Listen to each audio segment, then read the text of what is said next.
My name is Isabella, and at 38, I never thought I would see that familiar black sedan pulling up to my Beverly Hills mansion again, standing behind the floor-to-ceiling windows of my $20 million estate. CEO of a beauty empire I built from absolutely nothing, my hands trembled. 12 years of family abandonment had left wounds that even unlimited success could not heal. Through my security cameras, I watched them all climbing out of that car, their faces showing pure shock at the sight of my property. The family that had literally thrown me out on the street had come crawling back. Tell me where you are watching from, and smash that like and subscribe button before we dive into how I made them realize exactly what they had lost when they chose money over blood. Growing up in a cramped apartment in downtown Detroit, my childhood was anything but glamorous. My mother, Patricia, worked double shifts as a waitress at a 24-hour diner, barely bringing home enough to cover rent. My father had disappeared when I was 3, leaving behind only unpaid bills and broken promises. Mom did her best, but working 16-hour days meant I was mostly raised by my grandmother, Rosa, who lived with us in our tiny 2-bedroom place. I was the middle child of 3 girls. My older sister, Vanessa, was 19 when our lives changed forever. She had always been the rebel, dropping out of high school to chase dreams of becoming a model in Los Angeles. She was stunning, with her long, dark hair and emerald green eyes that seemed to captivate everyone she met. My younger sister Camilla was only 14, but already showing signs of following in Vanessa's footsteps with her obsession with makeup and fashion. Then there was me, the bookworm. While my sisters spent hours perfecting their appearance, I buried myself in business magazines I found at the library. I studied the success stories of self-made millionaires, dreaming of a life far removed from our financial struggles. My grades were perfect, my ambition unlimited. But in a family where survival was the daily priority, academic achievement seemed almost irrelevant. Everything changed on my 16th birthday. Instead of the small celebration Mom had promised, I came home to find suitcases by the door and a tearful family meeting in our living room. Vanessa had been offered a modeling contract in New York, but it required her to move immediately. The opportunity was everything she had dreamed of, but there was one massive problem. The advance money from the agency was enough to get her started, but not enough to support the family she would be leaving behind. "We have made a decision," Mom announced, her voice shaking. "Vanessa needs this chance, and Camilla is going to go with her. They can share an apartment and look out for each other." My heart started racing. What about me? The silence that followed was devastating. Finally, Vanessa spoke up. "Isabella, you are smart. You can get scholarships for college. You do not need us holding you back." "Holding you back?" I repeated, my voice barely a whisper. "You know what I mean," she continued, avoiding my eyes.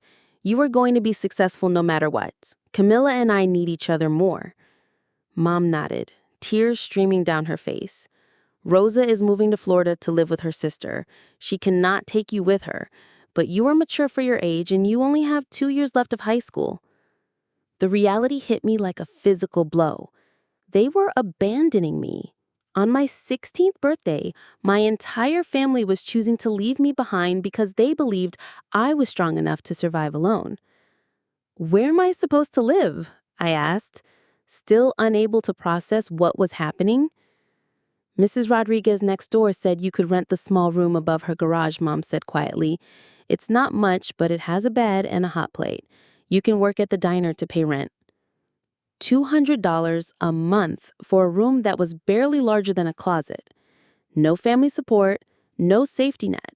Just me, my books, and a determination that was about to be tested in ways I never imagined. The worst part was not the abandonment itself, but the casual way they justified it, as if my academic success somehow made me less deserving of love and support, as if being smart meant I didn't need a family. "When do you leave?" I asked, my voice hollow. "Tomorrow morning," Camilla said, finally looking at me with guilt in her eyes. The apartment in New York is available immediately. Tomorrow. They had planned this entire thing without consulting me, and they were giving me less than 24 hours to adjust to the reality that I would be completely alone. That night, I lay in my bed listening to my sisters pack, their excited whispers about their new life mixing with Mom's quiet sobs in the next room.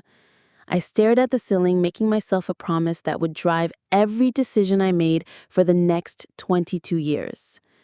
I would become so successful that they would regret ever thinking I didn't need them. I would build something so extraordinary that their abandonment would become the biggest mistake of their lives. The next morning, I stood in the doorway watching them load their suitcases into the taxi that would take them to the airport. Mom hugged me tight, whispering apologies I wasn't ready to accept. Vanessa gave me a quick squeeze and promised to call. Camila cried as she said goodbye, but she still got in that taxi. And then they were gone. I was 16 years old, completely alone, with nothing but $43 in my savings account and a fury that would fuel my rise to the top. The room above Mrs. Rodriguez's garage was even smaller than I had imagined, 8 feet by 10 feet, with a single window that faced the alley behind our street.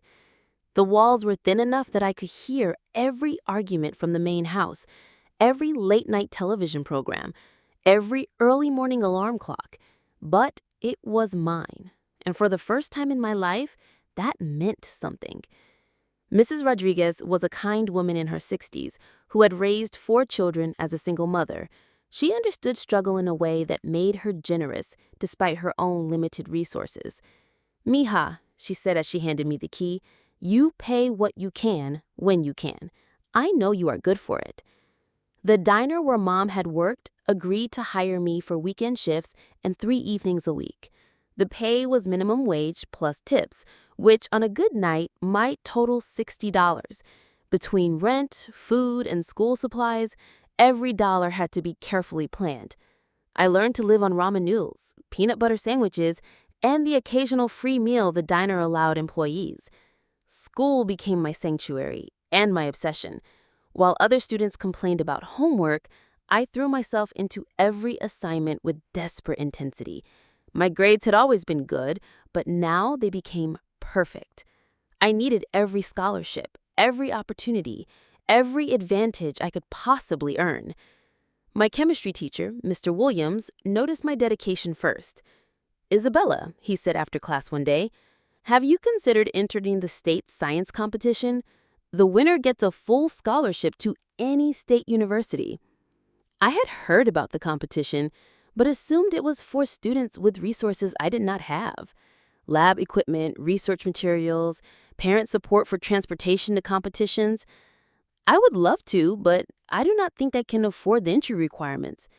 "Let me worry about that," he said with a smile. "I have been teaching for 23 years, and I've never had a student with your natural understanding of chemistry.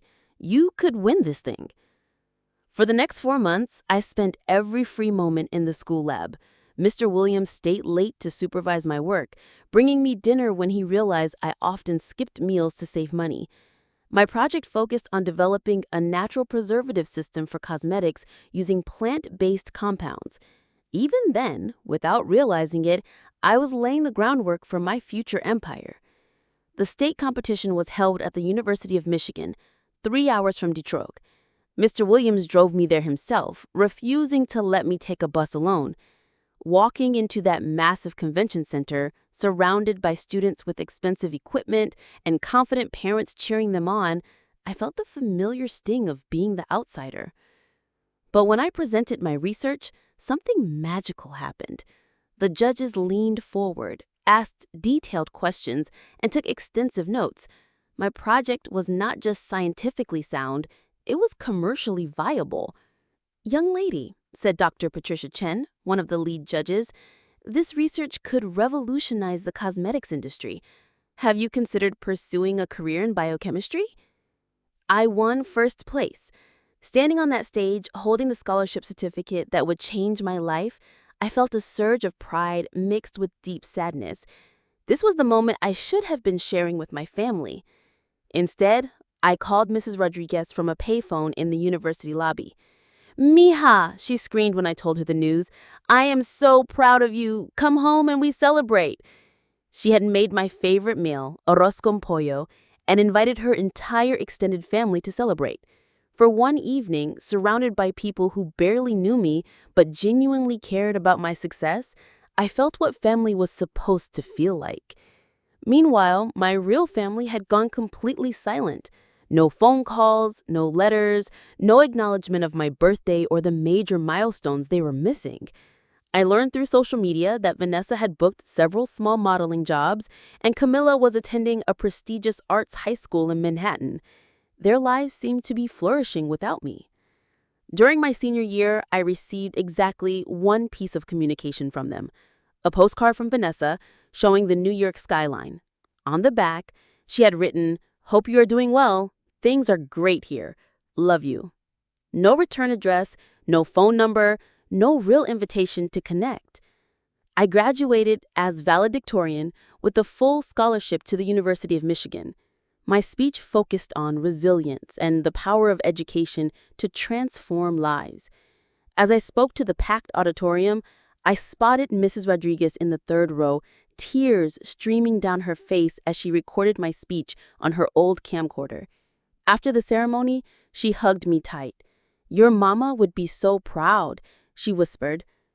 "My mama chose to leave," I replied, the bitterness still fresh despite 2 years of distance. "No, mija. Your real mama is the woman who raised you to be strong enough to succeed without them. That woman is you." That summer, I worked full-time at the diner to save money for college expenses not covered by my scholarship. I was cleaning tables one evening when I overheard 2 customers discussing a new beauty startup that had just secured major funding in Los Angeles. The founder was barely 25 and had developed a revolutionary skincare line based on natural ingredients. Something clicked in my mind.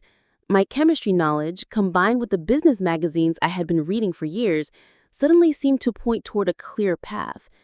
The beauty industry was worth billions, but most products were manufactured by massive corporations with little innovation. There was room for someone with my scientific background and desperate hunger for success. I spent that entire summer researching the beauty industry, learning about supply chains, marketing strategies, and consumer trends. I filled 3 notebooks with business plans, product formulations, and financial projections. By the time I left for college, I had a clear vision of what I wanted to build. College was a revelation. For the first time in my life, I was surrounded by people who valued intelligence and ambition. I double majored in biochemistry and business, maintaining a perfect GPA while working part-time in the university research labs. My professors began including me in graduate-level projects, recognizing that my motivation exceeded that of most doctoral students.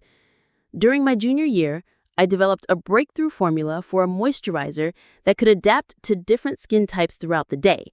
The concept was simple but revolutionary, a product that became more hydrating in dry conditions and less oily in humid environments. My chemistry professor, Dr. Sarah Martinez, was amazed by the innovation. "Isabella, you need to patent this immediately," she said after reviewing my research. "This could be worth millions." But patents cost money I did not have, and bringing a product to market required resources far beyond my reach. I filed the paperwork for a provisional patent using my last $200 and began researching how to turn my formula into an actual business. That's when I made the decision that would define the next phase of my life. Instead of looking for investors or trying to license my formula to existing companies, I would bootstrap my own startup. I would graduate, move to LA where the beauty industry was centered, and build my empire from nothing. I wrote letters to my family, telling them about my discoveries and my plans. I wanted them to know that the girl they had abandoned was about to become someone extraordinary. I never sent the letters. Graduation day at the University of Michigan should have been one of the proudest moments of my life. Standing there in my cap and gown, summa cum laude, with job offers from 3 major pharmaceutical companies, I felt hollow instead of triumphant. In the sea of families celebrating their graduates, I spotted Mrs. Rodriguez waving enthusiastically from the bleachers. She had driven 6 hours just to watch me walk across that stage. "Mija, you did it," she cried, embracing me after the ceremony. "Your grandmother Rosa would have been so proud. I wish she could have lived to see this day." Grandma Rosa had passed away during my sophomore year. Heart failure at 78, alone in a Florida nursing home. I learned about her death 3 weeks after the funeral through a brief email from my aunt. No one had thought to call me. The pharmaceutical job offers were tempting: $65,000 starting salary, full benefits, clear career progression. But every time I looked at my chemistry notebooks filled with cosmetic formulations, I knew I had to take the bigger risk. I was going to Los Angeles to start my own company. With my last semester savings and graduation money from Mrs. Rodriguez, I had exactly $3,700 to begin my new life. I bought a one-way ticket to LAX and shipped my belongings in 4 cardboard boxes. Everything I owned fit into the trunk of a taxi. Los Angeles was overwhelming. The sprawling city, the traffic, the expense of everything from groceries to gas. I found a studio apartment in Van Nuys, 45 minutes from downtown, for $1,200 a month. The building was old, the neighborhood questionable, but it had a small kitchen where I could work on product development. My first job was at a cosmetics manufacturing facility in the San Fernando Valley. I worked as a quality control technician, testing products for safety and consistency. The pay was barely enough to cover rent and food, but I was learning the industry from the inside. I studied every formula that came through the lab, noting ingredients, preservation methods, and manufacturing processes. At night, I worked on my own formulations in my tiny kitchen. I had converted half of my studio into a makeshift laboratory with beakers and measuring equipment I bought secondhand from a university liquidation sale. My neighbors probably thought I was cooking drugs, but I was cooking up something far more ambitious. The breakthrough came 8 months after arriving in Los Angeles. I had been struggling with my adaptive moisturizer formula, trying to create a stable emulsion that could respond to environmental changes without breaking down. The solution came to me at 3 in the morning while researching polymer chemistry papers online. Encapsulation. If I could encapsulate different active ingredients in pH-sensitive microspheres, they would release based on the skin's changing needs throughout the day. It was elegant, scientifically sound, and completely revolutionary. I spent the next 3 months perfecting the formula, testing it on myself and a few brave coworkers who volunteered to try my prototype. The results were remarkable. The moisturizer literally adapted throughout the day, providing exactly what the skin needed when it needed it. But having a great product was only the beginning. I needed funding to scale production, money for marketing, connections in an industry where I knew nobody. I started attending every beauty trade show and networking event I could find, armed with small samples of my product and a business plan I had rewritten 17 times. The rejections were brutal and consistent. Interesting concept, but we invest in proven entrepreneurs. Come back when you have sales history. The beauty market is too saturated for new players. Maybe you should license this to an established brand instead. License my formula to someone else? Let another company profit from my innovation while I received a small royalty check? The suggestion made me physically ill. This was my creation, my path out of poverty, my chance to prove that the girl my family abandoned could build something extraordinary. 6 months of pitching led to nothing but rejection and depleted savings. I was down to my last $400 when desperation forced me to make a decision that would change everything. If investors would not fund me, I would fund myself through any means necessary. I took a job as a weekend bartender at an upscale hotel in Beverly Hills. The tips were excellent, especially when I mentioned to wealthy patrons that I was developing revolutionary skincare products. Several customers asked to try my moisturizer, and word began spreading through the hotel's affluent clientele. "This is incredible," said Margaret Thompson, a regular customer who owns several high-end boutiques in West Hollywood. "My skin has never felt better. Are you selling this anywhere?" That question sparked an idea. Instead of trying to convince investors and manufacturers, why not start by selling directly to consumers who already loved the product? I could build demand from the bottom up, proving market viability with actual sales. I spent my last savings on packaging supplies and created 50 units of my adaptive moisturizer in mason jars with handwritten labels. Adaptive Beauty by Isabella was born in my studio apartment kitchen. Margaret bought 10 jars for her boutiques, and within a week, they had sold out completely. The customers wanted more, and they wanted other products. Could I create an adaptive foundation? What about a serum that changed properties throughout the day? I realized I was not just selling a single product, I was pioneering an entirely new category of responsive cosmetics. Working 18-hour days between my lab job and product development, I expanded my line to include an adaptive foundation, a pH-responsive lip balm, and a serum that provided different benefits morning and night. Each product was handmade in small batches, tested extensively, and sold through word of mouth to an increasingly devoted customer base. The breakthrough moment came when beauty blogger Jessica Martinez posted a review of my adaptive foundation on her popular Instagram account. "This foundation literally transforms throughout the day. It's like having a makeup artist who adjusts your look based on lighting and environment. I have never seen anything like it." That single post generated over 50 orders in one day. My phone rang constantly, my email inbox overflowed, and suddenly I had a 6-week backlog of orders. I was making products in my kitchen until 3 in the morning, hand-filling jars and packaging orders on my living room floor. The irony was not lost on me.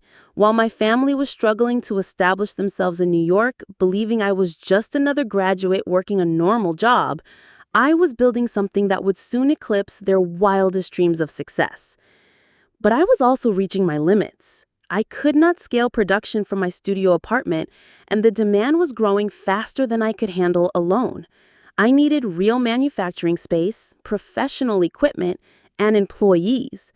Most importantly, I needed the capital to take Adaptive Beauty from a kitchen startup to a legitimate company. That's when I made the decision to reach out to my family for the first time in 6 years. Not for emotional support or reconciliation, but to share my success and perhaps give them one last chance to be part of something extraordinary. I crafted a careful email explaining my company, including sales figures and growth projections. I attached photos of my products and press coverage. I offered them the opportunity to invest early in what was clearly becoming a revolutionary beauty brand. The response came 3 days later, not from my mother or sisters, but from Vanessa's boyfriend Marcus, whom I had never met. "Isabella, this is Marcus writing for Vanessa. She is too busy with her modeling career to respond personally, but wanted me to tell you that your little hobby sounds cute. If you ever make any real money, maybe you can help support the family. Vanessa and Camila are struggling financially and could use assistance from their successful sister." Real money. Little hobby. The condescension was breathtaking.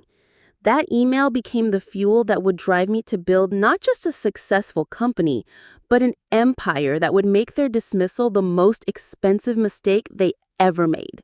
Marcus's email sat in my inbox like a piece of poison for 3 days before I could bring myself to delete it. Little hobby echoed in my mind as I worked 16-hour days, filling orders, managing customer service, and developing new products. The dismissal hurt more than I wanted to admit, but it also crystallized something important. I was done seeking their approval or acceptance. Within 2 months of that email, I made a decision that would accelerate everything. I quit my lab job and committed completely to Adaptive Beauty. The steady paycheck disappeared, but so did the limitation of working around someone else's schedule. Now I could focus entirely on scaling my business. I found a small warehouse space in Burbank for $2,000 a month. It was barely 800 square feet, but it had proper ventilation, electrical capacity for manufacturing equipment, and loading dock access. I spent my savings on used cosmetics production machinery, buying everything from a retired factory that was going out of business. Learning to operate industrial mixing equipment while maintaining the precise formulations I had developed in my kitchen was a challenge that nearly broke me. I ruined 3 entire batches of foundation before finally mastering the scaling process. Each failure cost money I could not afford to lose, but each success brought me closer to real manufacturing capacity. The first month in the warehouse, I fulfilled over 300 orders. By month 3, that number had grown to 800. I hired my first employee, Maria, a grandmother who had worked in cosmetics manufacturing for 20 years. She taught me production efficiency tricks that doubled my output while maintaining quality. "Mija," she said one afternoon as we packaged orders together, "this formula you created, it is like nothing I have seen in 20 years. You are going to be very successful." Her confidence meant everything to me. Maria became not just an employee, but a mentor, teaching me about supply chain management, quality control systems, and production planning. She was also the first person who treated my business like a real company rather than an impressive hobby. The growth was intoxicating, but exhausting. I was sleeping 4 hours a night, eating 1 meal a day, and spending every waking moment focused on the business. My social life consisted entirely of customer emails and supplier phone calls. But the numbers were undeniable. Adaptive Beauty was generating over $50,000 in monthly revenue within 6 months of moving to the warehouse. That success attracted attention I had not expected. A reporter from Allure magazine called requesting an interview about innovative indie beauty brands. The article, titled "The Science of Adaptive Cosmetics," featured a full page about my company and the technology behind responsive beauty products. The magazine hit newsstands on a Tuesday. By Friday, I had received over 2,000 new orders and 15 emails from investors who suddenly found my little hobby very interesting. The same venture capital firms that had rejected me a year earlier were now requesting meetings. "We would love to discuss funding opportunities for Adaptive Beauty," read one email from Harrison Capital, the firm that had told me to come back when you have a proven track record. I deleted it without responding. The media attention also brought an unexpected consequence. My family finally noticed what I was building. Vanessa called me for the first time in 7 years. "Isabella," she said, her voice artificially bright. "I saw the article in Allure. I had no idea you were doing so well." The casual tone, as if we had spoken yesterday instead of having zero contact for nearly a decade, was infuriating. But I kept my voice neutral. "Thank you. How are things in New York?" "Well, that is actually why I'm calling," she said, and I knew immediately where this conversation was heading.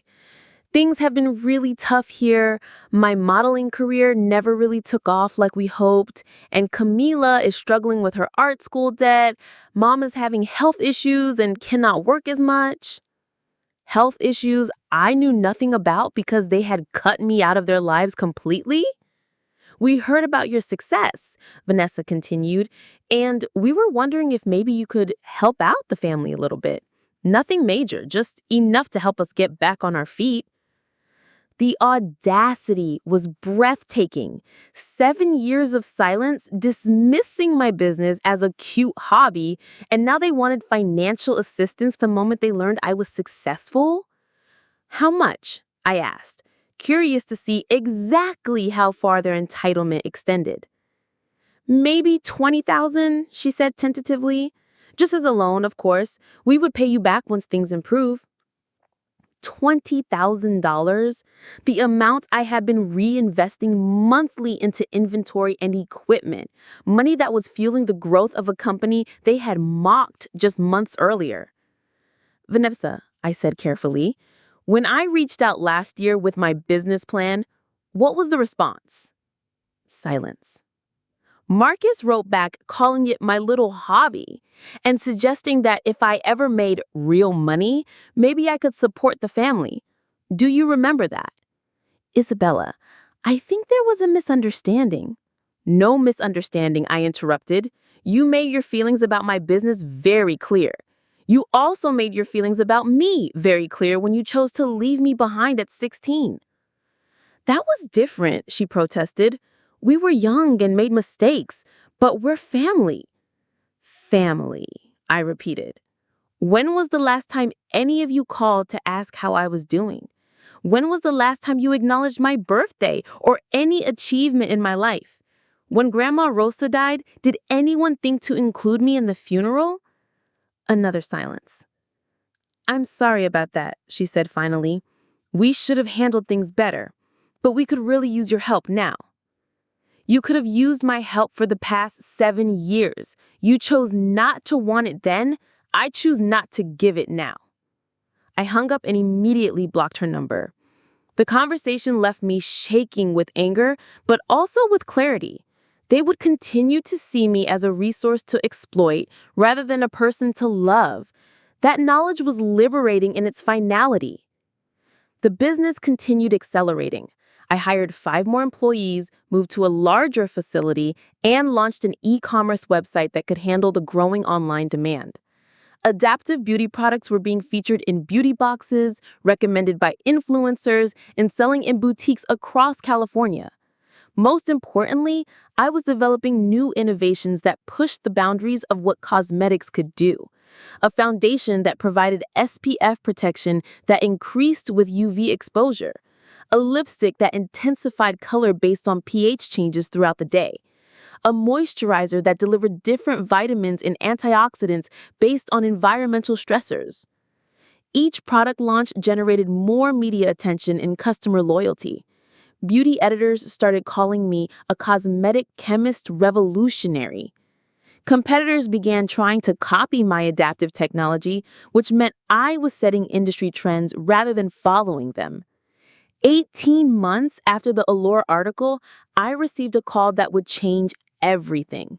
Dr. Patricia Chen, the scientist who had judged my high school chemistry competition years earlier, had been following my career through industry publications. Isabella, she said, I represent a consortium of investors who are very interested in adaptive beauty. We would like to offer you $5 million for a 20% stake in your company. $5 million. Validation that my business was worth $25 million. The scared 16-year-old girl living above Mrs. Rodriguez's garage could never have imagined such numbers. Dr. Chen, I said, I appreciate the offer, but I'm not interested in giving up equity at this time. Isabella, with our backing, you could expand nationally within a year, internationally within 2 years. This is your chance to build something truly massive. She was right about the potential, but I had learned to trust my instincts about timing and control. I will consider external investment when I am ready to scale beyond what I can accomplish with current revenue growth. That is very confident for someone so young in business. Confidence built on results. I have been told I was not ready for success my entire life. I am ready when I say I'm ready. After hanging up, I sat in my office looking at the production floor below. 23 employees working efficiently to fill orders for products I had invented in my kitchen. Revenue approaching $2 million annually. A brand that was reshaping customer expectations in the beauty industry. And I had built it entirely without them. 3 years after rejecting Dr. Chen's investment offer, I proved that confidence had been justified.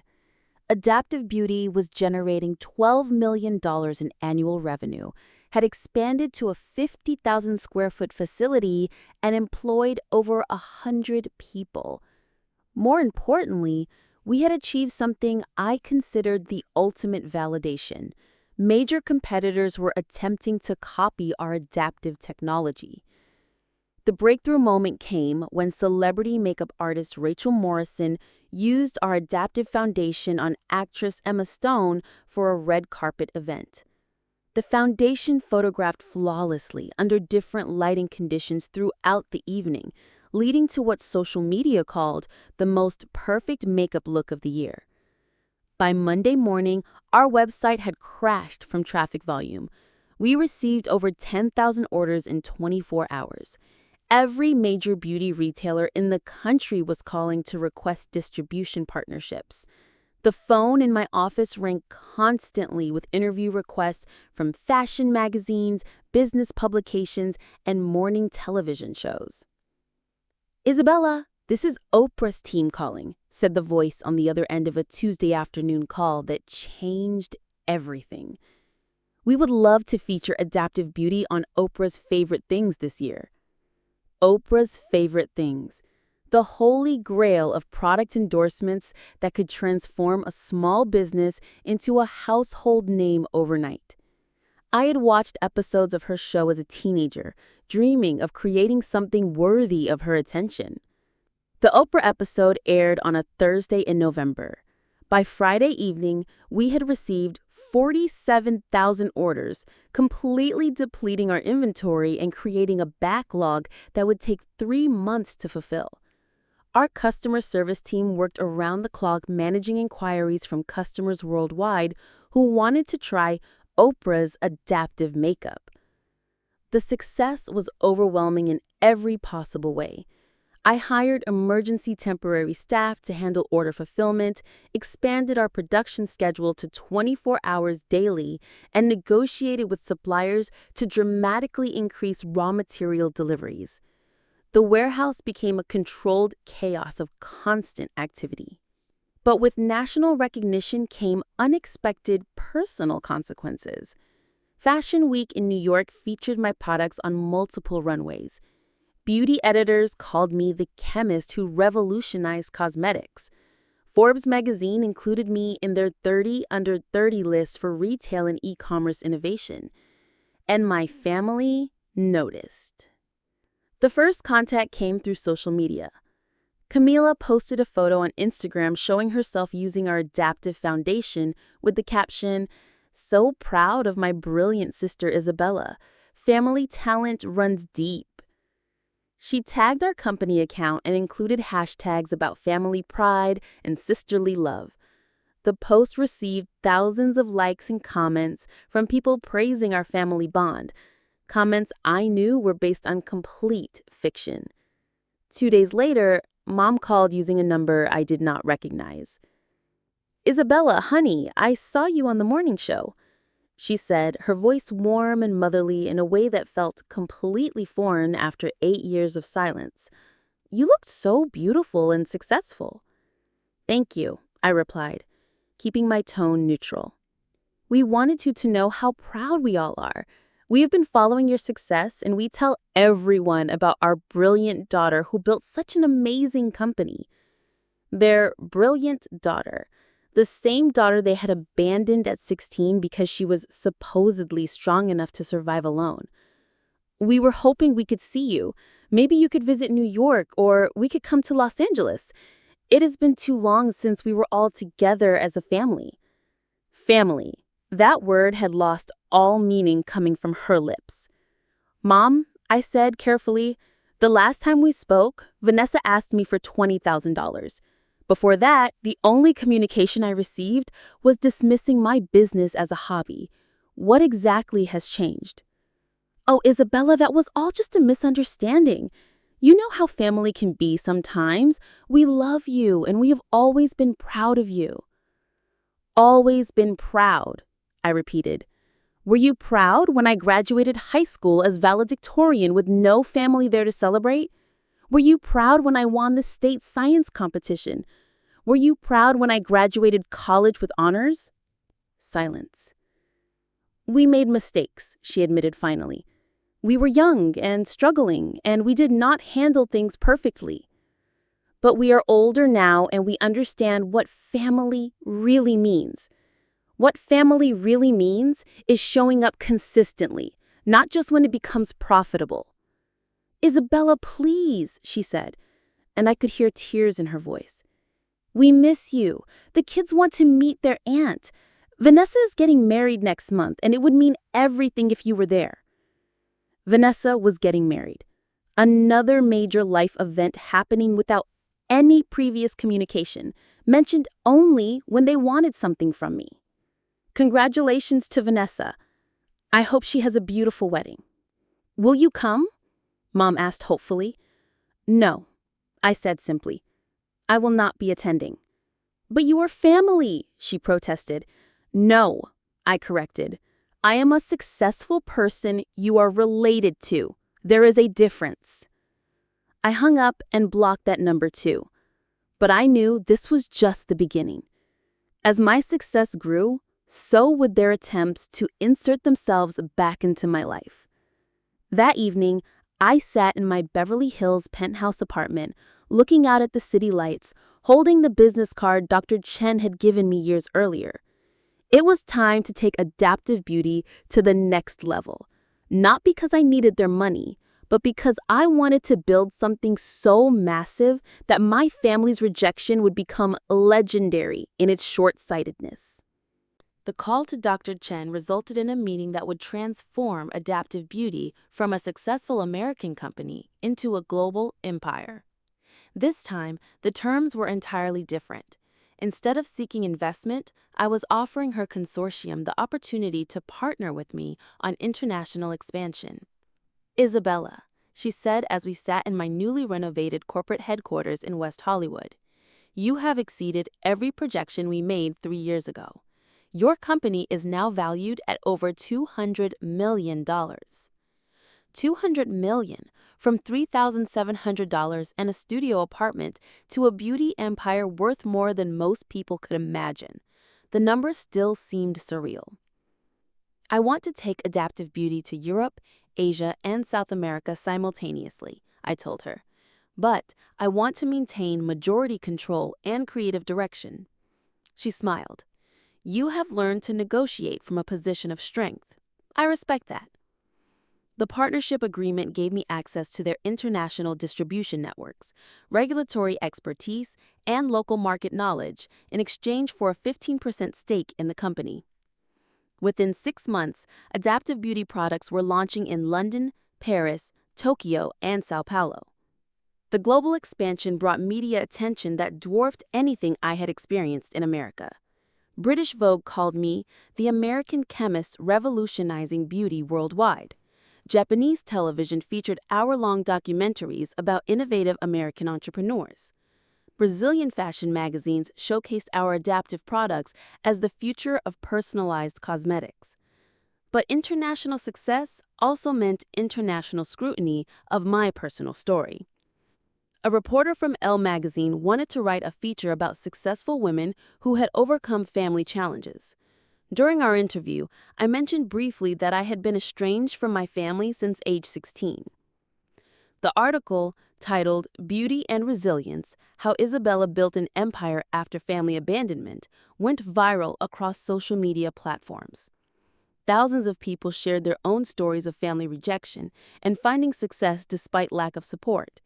The response was overwhelmingly positive, but it also made my personal situation completely public. Within 48 hours of the article's publication, my family was calling every number associated with my company. They left messages with my assistant, contacted our customer service department, and even tried reaching me through our social media accounts. Finally, Vanessa appeared at my corporate headquarters unannounced. Isabella, we need to talk, she said, standing in my executive office wearing an expensive designer dress I knew she could not afford. This article makes our family look terrible. The article tells the truth, I replied, not getting up from my desk. If that makes you look terrible, perhaps you should examine your actions rather than my honesty about them. She sat down across from me. and I noticed how much older she looked. The stress of financial struggles had aged her in ways that expensive makeup could not hide. "You do not understand the position this puts us in," she said. "People are calling us horrible parents, terrible sisters. Mom has been crying for 3 days." "Mom has been crying?" I repeated. "When I was 16 and homeless, was she crying then?" "You were not homeless," she protested. "You had that room above Mrs. Rodriguez's garage." "That I paid for with my own money while working at a diner and attending high school," I reminded her, "because my family abandoned me on my 16th birthday." "We gave you independence." She used the same justification they had offered 8 years earlier. "We knew you were strong enough to succeed."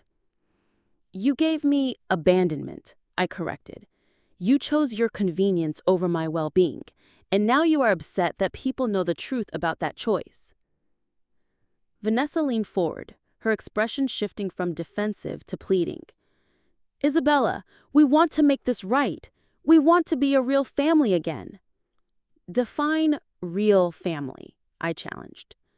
"Spending holidays together, being involved in each other's lives, supporting each other through difficulties." "Where was that support when I needed it?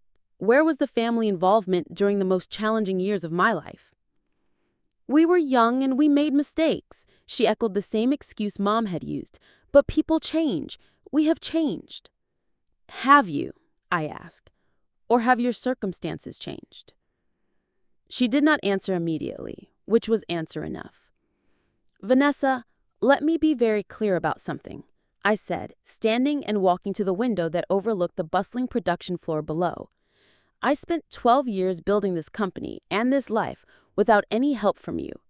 I do not need your approval, your support, or your presence to continue being successful." "But we need you," she said quietly. Finally, honesty. "You need my money," I clarified. "There's a difference." "We need our sister," she insisted, but her voice lacked conviction. "Your sister needed her family when she was 16, 18, 21, 25. She needed them through college, through starting her business, through every milestone and struggle of building this empire. Where were you then?" "We did not know how successful you would become," she admitted.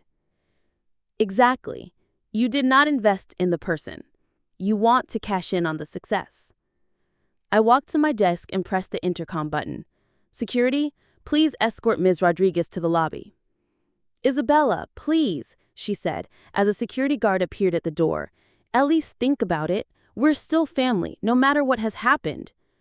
"Family is earned through consistent love and support. You forfeited that opportunity years ago." As she was escorted out, I felt something I had not expected. Not anger or sadness, but profound relief.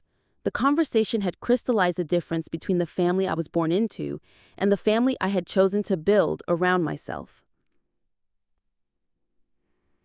That evening, I hosted a dinner party at my Beverly Hills mansion for the people who had actually supported my journey. Maria, from my early warehouse days, now my head of operations. Dr. Martinez, my college professor who had encouraged me to patent my first formula. Mrs. Rodriguez, who had flown out from Detroit to celebrate my recent success. These were the people who had earned the title of family through their actions, not their genetics. 5 years after going global, Adaptive Beauty achieved something I had only dreamed about in my most ambitious moments. We became the first beauty company to reach $1 billion in annual revenue based entirely on adaptive cosmetic technology. The milestone was celebrated with a Times Square billboard, a cover story in Fortune magazine, and invitations to speak at business conferences worldwide.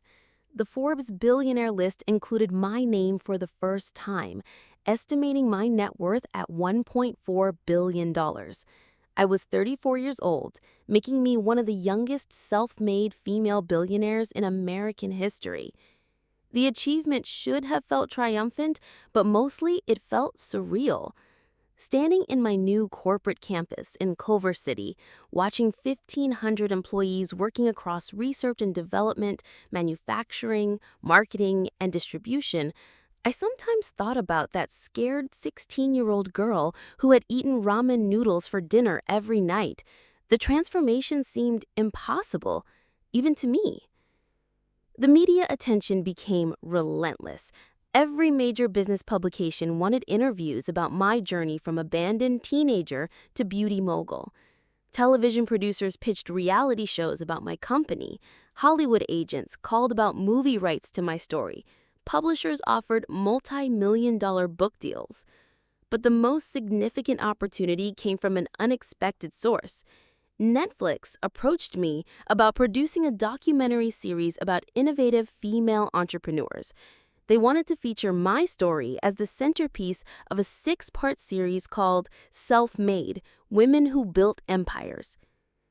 "Isabella," said the executive producer during our initial meeting, "your story represents the American dream in its purest form. Overcoming family abandonment, building a revolutionary company from nothing, becoming a billionaire through innovation and determination. It is inspirational television." The documentary would require extensive interviews, behind-the-scenes footage of my daily life, and access to employees, suppliers, and business partners. Most challenging, they wanted to include my family's perspective on our estrangement and my success. "We have reached out to your mother and sisters," the producer continued. "They are very interested in participating and sharing their side of the story." Their side of the story. I could only imagine what narrative they would construct to justify abandoning a 16-year-old and then dismissing her business as a hobby until it became profitable. "What exactly did they tell you?" I asked. "They expressed deep regret about the family separation and emphasized how proud they are of your achievements," she replied diplomatically. "They seemed very interested in reconciliation." Of course they were interested now. A Netflix documentary would provide them with a platform to rehabilitate their image while associating themselves with my success. The timing was not coincidental. I agreed to the documentary with one condition: complete editorial control over how my story was presented. If my family wanted to participate, they could, but I would not allow the narrative to be softened or sentimentalized. The filming process took 6 months and proved more emotionally exhausting than I had anticipated. Revisiting my childhood, my abandonment, and the early struggles of building my company forced me to confront feelings I had spent years pushing aside. In one particularly difficult interview, the producer asked, "Do you ever regret not reconciling with your family?" I answered, "I regret that they were not the family I deserved. I regret that their love was conditional on my success, rather than given freely regardless of my circumstances. But I do not regret building a life without people who demonstrated that they could not be trusted with my well-being." "But surely you must feel some loneliness, success without family to share it with?" "I share my success with my chosen family, the employees who helped build this company, the mentors who believed in me, the friends who supported me through challenges. Blood relation does not automatically qualify someone for access to your happiness." The documentary crew also filmed my family's interviews separately. I chose not to watch them during production, but I knew that they would present themselves as loving parents and sisters who had made mistakes but wanted forgiveness and reconnection. 6 weeks before the documentary's premiere, I received a certified letter from a law firm representing my family. They were requesting a formal meeting to discuss financial support and estate planning considerations related to my billionaire status. The legal language was carefully crafted, but the message was clear. They wanted a piece of my wealth and they were willing to pursue it through legal channels if necessary. I forwarded the letter to my own legal team with a simple instruction: handle this decisively. My lawyer's response was swift and comprehensive. They documented the complete history of family abandonment, the years of no contact, and the pattern of reaching out only after public success. Most importantly, they made clear that I owed no financial obligation to people who voluntarily severed family relationships. The legal threat evaporated within days, but it confirmed what I had suspected. This was never about love, reconciliation, or family bonds. It was entirely about money. The Netflix documentary premiered on a Tuesday evening. I hosted a watching party at my Beverly Hills mansion for the people who had actually supported my journey. We watched together as my story unfolded on screen, complete with interviews from my family expressing their regret and pride in carefully scripted sound bites. "They sound very convincing," commented Maria, my longtime operations director. I replied, "Performance is easy. Consistency is hard." The documentary became Netflix's most watched series that month, inspiring thousands of messages from viewers who had experienced similar family rejection. But more importantly, it established the definitive record of my story, making it impossible for anyone to rewrite the history of who supported me and who abandoned me. The success of the Netflix documentary opened doors I had never considered. Universities invited me to deliver commencement speeches. The United Nations asked me to speak about women's entrepreneurship in developing countries. Most meaningfully, foster care organizations reached out requesting support for programs helping aged-out youth transition to independence. I established the Isabella Foundation with an initial commitment of $100 million, focused specifically on supporting young people who had experienced family rejection or abandonment. The foundation provided scholarships, mentorship programs, and emergency financial assistance for basic needs like housing and healthcare. Your story gives hope to kids who think they are worthless because their families threw them away, said Dr. Sandra Williams, director of the Los Angeles County Foster Care System, during our first partnership meeting.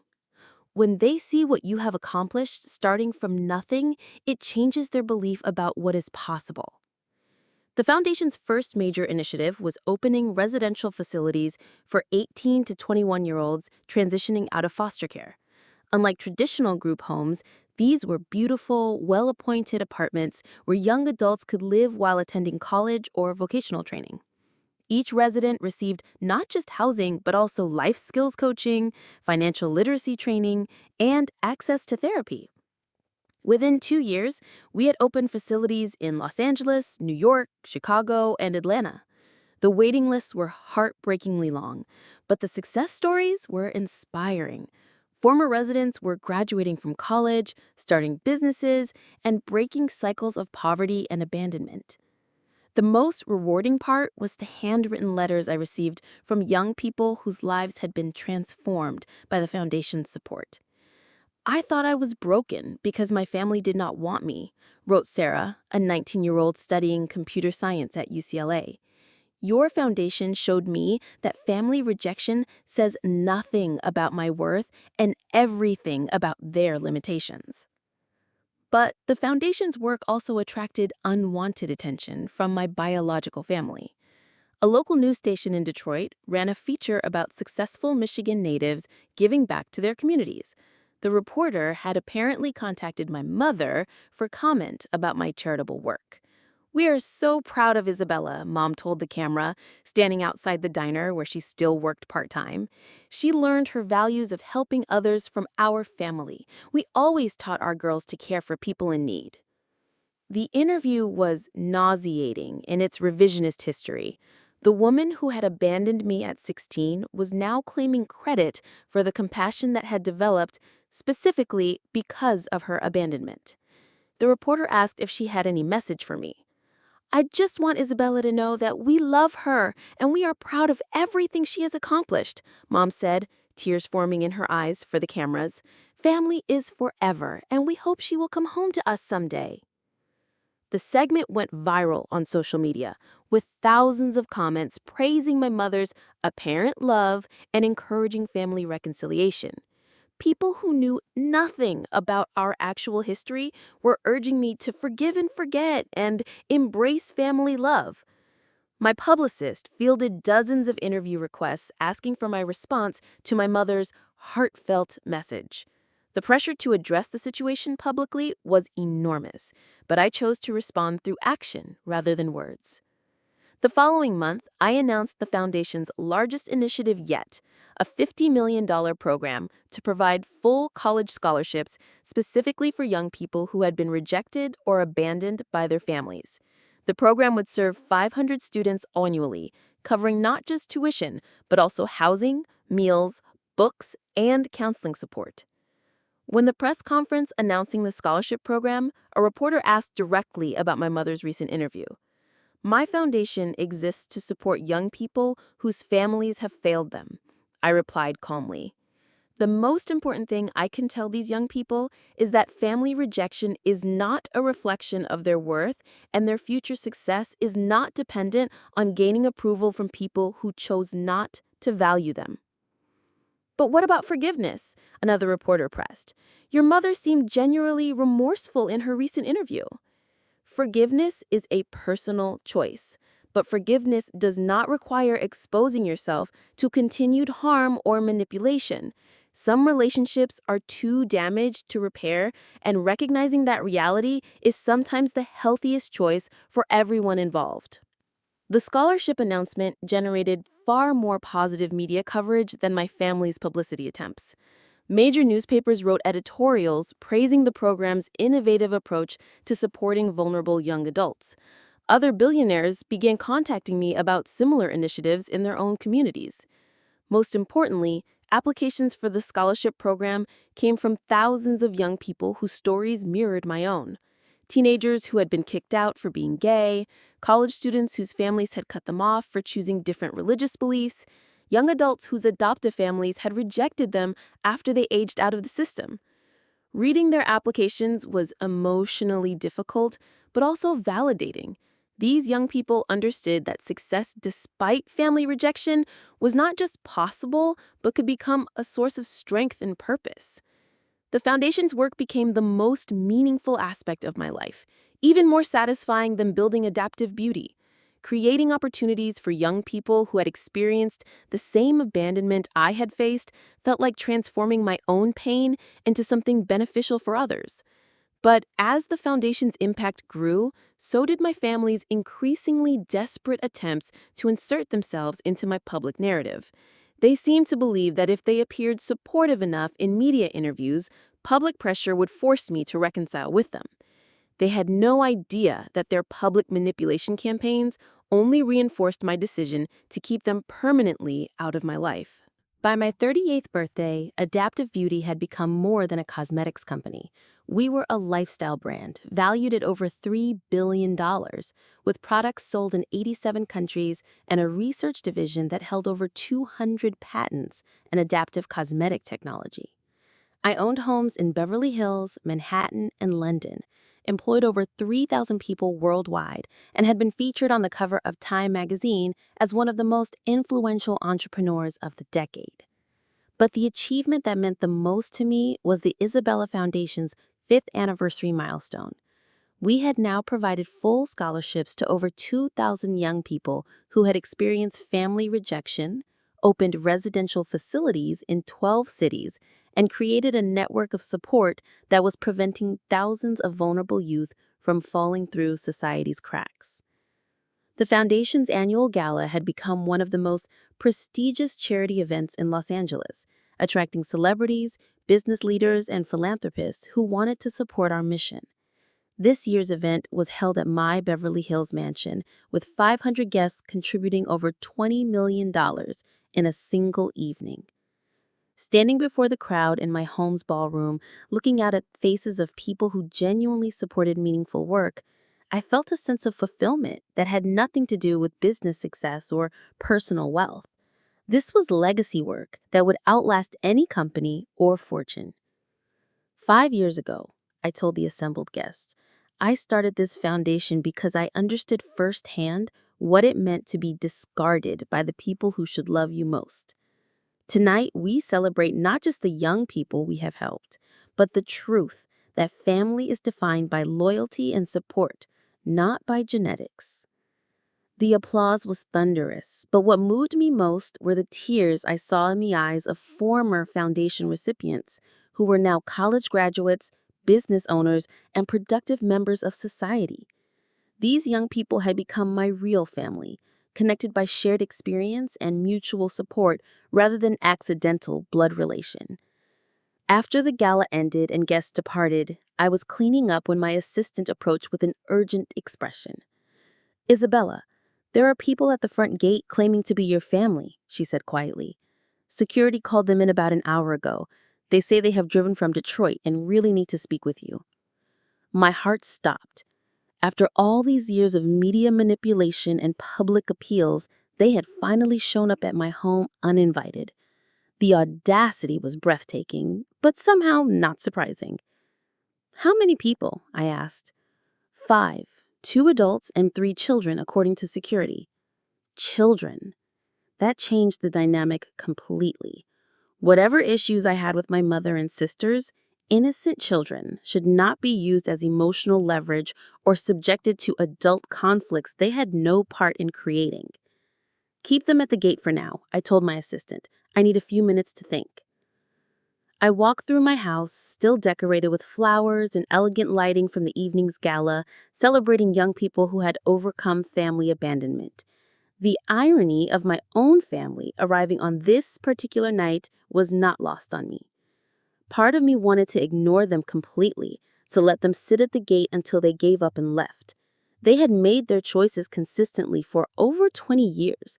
I owed them nothing, especially not access to the life I had built entirely without their help or support. But another part of me, the part that had spent years healing from their rejection, was curious about what desperation had finally driven them to show up at my home uninvited.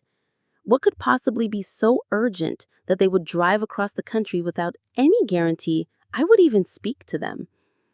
I pulled up the security camera feed on my tablet and saw them clearly for the first time in years. Mom looked older, her hair now completely gray, her face lined with what appeared to be stress and worry. Vanessa stood beside an older man I did not recognize, presumably her husband, while holding the hand of a boy who looked about 10 years old. Camila was there too, with what appeared to be twin girls around 8 years old. They looked tired, worried, and completely out of place, standing outside the gates of a $20 million estate. Their clothes were clean but clearly inexpensive. Their car was at least 15 years old. Whatever financial struggles had driven them to seek my help before apparently continued or worsened. Looking at those children, I made a decision that would either provide closure or open wounds I had spent decades healing. I would speak with them, but on my terms, in my space, with complete control over the conversation and its outcome. Tell security to escort them to the main house, but have security remain present throughout the meeting. I changed from my elegant gala dress into simple jeans and a sweater. I removed my jewelry except for the ruby ring that belonged to Grandma Eleanor, now the only connection I maintained to any family history. I wanted to look successful, but not ostentatious, powerful, but not cruel. Whatever they wanted, whatever crisis had driven them to my doorstep, I would handle it with the dignity and strength I had developed through the years of building a life without them. But I would not be manipulated, guilted, or emotionally blackmailed into giving them access to resources they had never helped me earn. They stood in my marble foyer, looking completely overwhelmed by the grandeur surrounding them. The crystal chandelier, the sweeping staircase, the original artwork lining the walls. Everything spoke of wealth beyond their comprehension. I watched them take in their surroundings with expressions ranging from awe to barely concealed resentment. "Isabella," Mom said, stepping forward with tears already forming in her eyes. "Thank you for agreeing to see us. You look absolutely beautiful." I nodded politely but kept my distance. "Please, sit down," I said, gesturing toward the living room where I had arranged seating that would keep them together while allowing me to maintain control of the conversation. The children, my nephew and nieces I had never met, clung to their mother's hands, clearly uncomfortable in this unfamiliar environment. The boy looked exactly like Philip had at that age, while the twin girls shared Camilla's delicate features and dark eyes. "These are my children," Camilla said, her voice shaking slightly. "Emma and Sophia. They are 8 years old." She turned to Vanessa, "And this is Michael. He is 10. I looked at the children with genuine warmth, despite my feelings toward their mothers. "Hello, Emma, Sophia, and Michael. Welcome to my home." The adults settled onto my Italian leather sofas, while the children remained standing, uncertain and shy. I offered them juice and snacks, which they accepted gratefully, suggesting they might not have eaten recently. "Isabella," Vanessa began, "we want you to know that we have followed your success over the years, and we are incredibly proud of everything you have accomplished." "Are you?" I asked quietly. "Because the last time we spoke, you dismissed my business as a hobby and suggested I help support the family if I ever made real money." Vanessa flushed red. "That was a mistake. We were young and stupid, and we said things we did not mean." "You were 31 years old," I corrected. "Not exactly young, and you seemed to mean it at the time." Mom leaned forward. "Isabella, we came here because we need your help, but also because we want to make things right. We have made terrible mistakes as a family, and we want the chance to be part of your life again." "What kind of help?" I asked, though I suspected I already knew. The adults exchanged glances before Mom spoke again. "We are facing some serious financial difficulties. Camila lost her job 6 months ago, and Vanessa's husband was injured in a construction accident. Medical bills have wiped out their savings." "And you thought I would solve these problems for you?" "We hoped," Mom admitted. "You have so much, and we are family." I looked at each of them, seeing the desperation they were trying to hide behind words about reconciliation and family love. "How much?" "200,000 would cover the medical bills and help us get back on our feet," Vanessa said quickly. $200,000. Less than I had donated to charity the previous month, but representing years of their combined income. The amount they thought would solve their problems while barely registering in my financial world. "And after I give you this money, what happens next? Do we become a close family who spends holidays together? Do you call me regularly to check how I'm doing? Do you support me through future challenges?" Silence. "Or do you take the money and disappear again until the next crisis?" "It would not be like that," Mom protested. "We have learned from our mistakes." "Have you?" I asked. "Because your first contact with me in years was asking for money. Your appearance at my home tonight follows the same pattern. Even now, you are framing this as wanting to make things right while simultaneously asking for financial assistance." I stood and walked to the window overlooking my gardens. "Let me tell you what real family looks like. Real family shows up when you need them, not when they need something from you. Real family celebrates your successes without calculating what is in it for them. Real family does not abandon 16-year-old children and then reappear decades later expecting gratitude and financial support. We were different people then. People change." "People change," I agreed, turning back to face them. I changed from a scared, abandoned teenager into someone who built an empire through hard work and determination. I changed from someone seeking family approval into someone who creates family through choice and mutual respect. The children sensed the tension and moved closer to their mothers. Looking at them, I made my final decision. "I will not be giving you $200,000. I said clearly. "But I will establish college funds for Emma, Sophia, and Michael. Each fund will cover full tuition, room and board at any accredited university when they reach college age."